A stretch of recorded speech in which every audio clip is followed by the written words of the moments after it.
হাসিনাকে কোনোদিন ক্ষমা করা যাবে না। হাসিনা হচ্ছে মানব জাতির একটা কলঙ্ক, হাসিনা হচ্ছে মায়েদের একটা কলঙ্ক। রাজনীতিটা তো সহজ পথ নয়, it's not bed of roses. গোলাপের পাপড়ি ছড়ানো থাকে না, এখানে সমস্যা থাকে, সেটাই রাজনীতি। আমি গতকাল বেসরকারি বিশ্ববিদ্যালয়গুলোর যে অনুষ্ঠানে গিয়েছিলাম, সেখানে একজন মা, তার একমাত্র পুত্র, তিনি নিজে একজন হাসপাতালের নার্স, তিনি একটু বক্তব্য দিচ্ছিলেন। ওই বক্তব্যটা আমি ভুলতে পারছি না। তিনি দীর্ঘক্ষণ ধরে আহাজারি করে কেঁদে কেটে একটা কথাই বলছিলেন, যে ছেলেটাকে দেখে আমি স্বপ্ন দেখেছি, আমার পরিবারের স্বপ্ন দেখেছি, আমার ভবিষ্যতের, সেই ছেলেটাকে ওরা কেড়ে নিয়ে গেছে। এবং কেড়ে নিয়ে গেছে একটা নিদারুণ ভয়াবহ মর্মান্তিক পাশবিক ভাবে।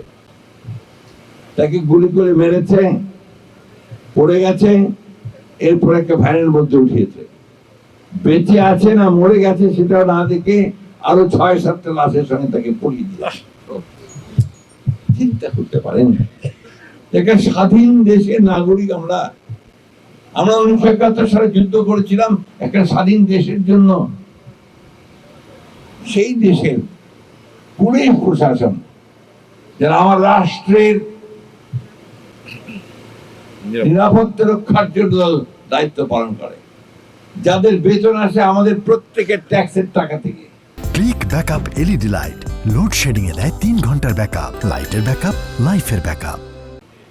তারা আজকে আমার ছেলেকে হত্যা করছে, পুড়িয়ে মারছে, কি নির্মম নৃশংস অমানবিক। এই জন্যই হাসিনাকে কোনোদিন ক্ষমা করা যাবে না। হাসিনা হচ্ছে মানব জাতির একটা কলঙ্ক, হাসিনা হচ্ছে মায়েদের একটা কলঙ্ক। আমাদেরকে প্রথম কাজ হবে এদের বিচার করা।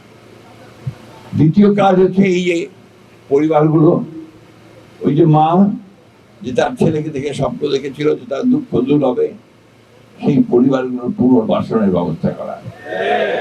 আর যারা আহত হয়ে আছে, যারা চোখ হারিয়েছে, তাদের পুনর্বাসনের ব্যবস্থা করা। এটা না হলে ভবিষ্যৎ এবং জাতি আমাদের ক্ষমা করবে না। তাই আজকে আমি গতকালও প্রস্তাব করেছি, আজকেও প্রস্তাব করেছি, নির্বাচন হবে, নির্বাচনে কে দায়িত্ব পাবে সেটা পরের কথা। আমরা আমাদের দলের পক্ষ থেকে আমি আজকেই একটা ফান্ড রেজ করবো। সেই ফান্ডে আমরা এই সমস্ত পরিবারগুলোকে আমাদের পক্ষে যতটুকু সম্ভব আমরা সহযোগিতা করব। ইতিমধ্যে আমাদের ভারপ্রাপ্ত চেয়ারম্যান সাহেব এই যে আমরা বিএনপির পরিবার, তাদের মাধ্যমে কিন্তু তিনি এই কাজটি করছেন। বন্ধুগণ, বক্তব্য বাড়াবো না। এই যে গাছ লাগানো, এটা শুধু একটা গাছ লাগানো নয়, এটা একটা পৃথিবীকে বাঁচানোর একটা কাজের অংশ।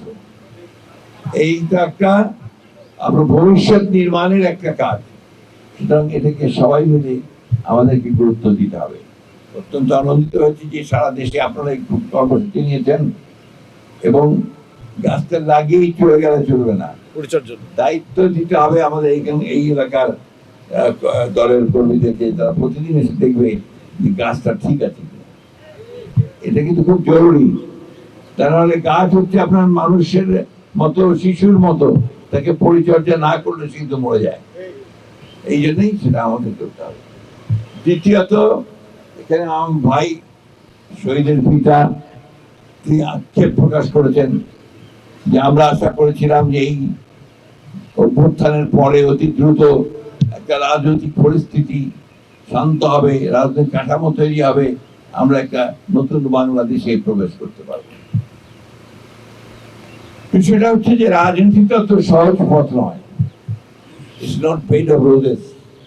গোলাপের পাপড়ি ছড়ানো থাকে না, এখানে সমস্যা থাকে, সেটাই রাজনীতি। এটা হতাশ হওয়ার কিছু নেই। আমরা বিশ্বাস করি আপনার ভিন্ন মত থাকবে, বহুমাত্রিক মত থাকবে, কেউ গণতন্ত্রে বিশ্বাস করবে, কেউ সমাজতন্ত্রে বিশ্বাস করবে, কেউ আপনার ওয়েলফেয়ার স্টেটে বিশ্বাস করবে।